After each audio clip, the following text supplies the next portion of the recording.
الحمد لله رب العالمين، الصلاة والسلام على محمد وعلى آله وصحبه أجمعين.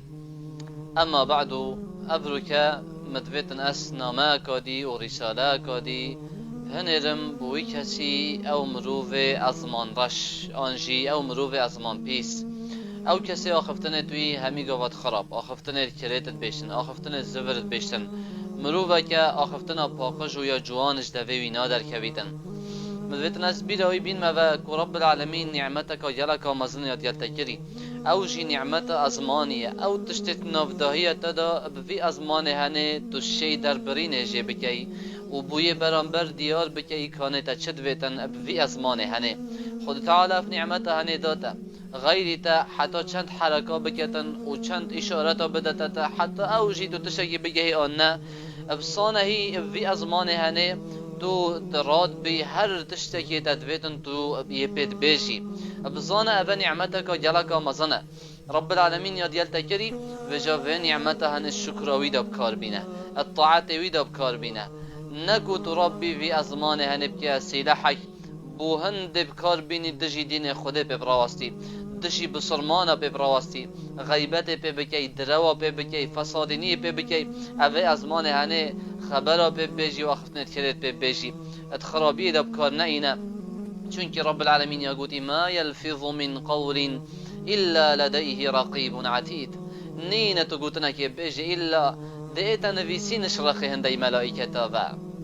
هندي ملائكة تايبت كرينا ابنفيسين وان قوتنو كريار تودكي لو ماجي عبد الله كرة عباسي درباره بيواتي داد بيشتن نينة تشكهبتن إنسان بيشتن إلا ديتا نفيسين حتى وقت تود بيجي من فخر من خار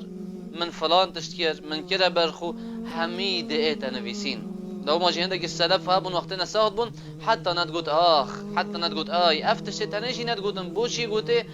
چونكي الظن أفاج السر ميتا نفيسين بسيار دش من ايدا كرن تهزر خو كريا او قوتن تود بيجي او همي دي بسيار ديتا كرن تهزر خو كريا او خبر تود بيجي او ازمان رشيال دفته هاي او غيبته تود كي بسيار ويجي دشت ايدا كرن جوابك حاضر هيا بروك تو پیش کج بکی تو جواب خو بدی تو خو خلاص بکش في موقف هنه فتو تشول برانبر رب العالمين خو خلاص كي تشول دف خود تعالى تو خو خلاص كي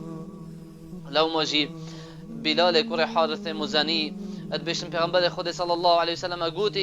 قوتي هنديك الظلامه دي كلمه كي بيشتن عبدك دي كلمه كي بيشتن اف كلمه هنه تراضيبون خود تعالى دا يا خير وباشيه بشتن سراوی کلمه هنه او نزانتن کانه ده چند قدره مازم بیتن دیگه هیتا کیوه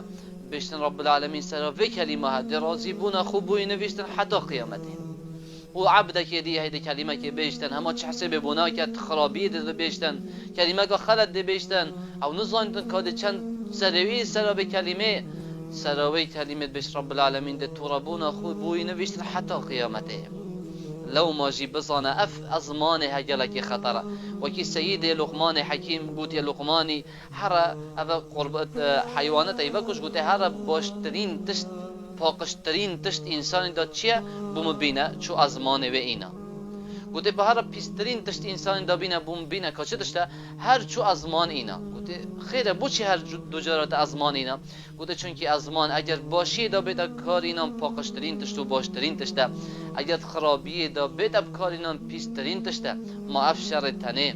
افکار سات تنه دنیا دا چهت بن هر سرا کلمه که یکوش ازمانی داد کبیتن اف کشتن تنه هر سرا کلمه که یش ازمانی داد کبیتن لو ما شاعر گوتی احذر لسانك يا انسان لا يلدغنك انه ثعبان ای انسان هشیاری ازمان خوب ابتبه ندد چونکه اف ازمان هنه ماره دئتن و دتتبتن طيبتي جي اتهيفا رمضان دا ابا توي برف في هيفا مباركه شي بدات في هيفا دا ازمان ته پاراستی بیتنش هر خلط یکی و هر گوتنک خراب و یا خلط كشا پیغمبر خود عليه الصلاة والسلام وصيت التكري وقديتا وإذا كان يوم صوم أحدكم فلا يرفث ولا يصخب أجر روجيا ايكش هوا بلا اخفتن الزفرويت كريت نبيجيتن وبكار ناينتن دا روجيا ويبتر يا تمام بيتن والحمد لله